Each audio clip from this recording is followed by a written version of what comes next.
Elon Musk के बारे में काफी चर्चाएं करेंगे। When something is important enough, you do it even if the odds are not in your favor। ये वो व्यक्ति हैं जिन्होंने दुनिया के सामने अपनी जिद को मनवाने के लिए तमाम प्रकार की रिसर्च कर डाली।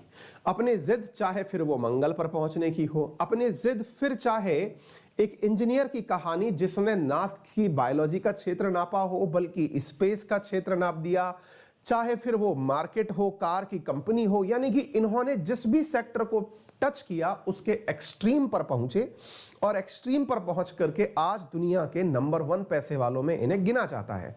अगर इनकी एक लाइन हमारे जीवन में अपनाने लायक है तो वो यही है कि आप किसी भी चीज को when something is important enough, तो फिर आप उसे तब भी करिए जब वो आपके पक्ष में नहीं है या फिर आपके अकॉर्डिंग नहीं हो रही। हम और आप जीवन में जब ऑप्शनल भी चूज करते हैं यूपीएससी का, तो भी ये सोचते हैं कि ग्रेजुएशन में जो सब्जेक्ट हमने पढ़ा है वो ऑप्शनल के अंदर मिल जाए। आप विचार करिए कि हम किस प्रकार का विचार रखते हैं, मतलब हम अपने पक्ष में कितनी ज्यादा चीजों को चाहते हैं, उसके बाद में हम सोचते हैं कि भाई इतनी चीजें हमारे पक्ष में होंगी तब हम प्रिपरेशन में उतरेंगे। विचार करिए, एक व्यक्ति जिसने दुनिया में स्पेस का क्षेत्र हो, जो कि स्पेस साइंटिस्ट बनने में लोगों को मतलब जीवन लग जाता है उस मुकाम तक पहुंचने में जहां तक इन्होंने कारनामे कर दिए हैं।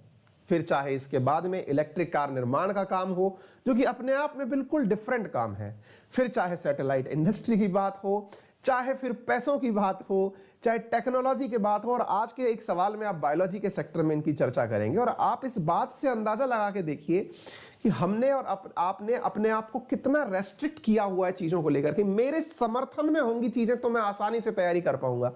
मेरे साथ में बहुत से विद्यार्थी, मैं रविवार को विद्यार्थियों के साथ में अपने सोशल मीडिया पर बच्चों के साथ एक टॉक रखता हूं, कल रविवार को भी रखूंगा उस टॉक को, आप भी अगर पहुंचना चाहें तो पहुंचे, है ना। तो वो जनरली दोपहर में 1 बजे के आसपास में उस संवाद को रखूंगा अपने साथियों के साथ में, आपको इन्फॉर्म कर दिया जाएगा विभिन्न सोशल मीडिया के माध्यम से।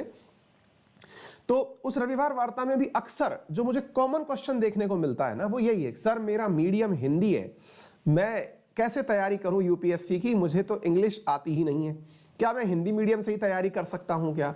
तो वो इस पंक्ति को ना अपने आगे लिख के रख ले, क्योंकि हर चीज आपके समर्थन में होगी तब आप तैयारी करने उतरेंगे, तो फिर यार कितने से कैसे अधिकारी बनेंगे। आप सोच के देखिए, असली व्यक्ति तो वही है जिसने हर ऑड परिस्थिति से अपने आप को लड़ा, जो उसके समर्थन में नहीं था, जो उसके पक्ष में नहीं थी, घटनाएं उनको अपने पक्ष में मोड़ लिया। असली विजय तो वही है।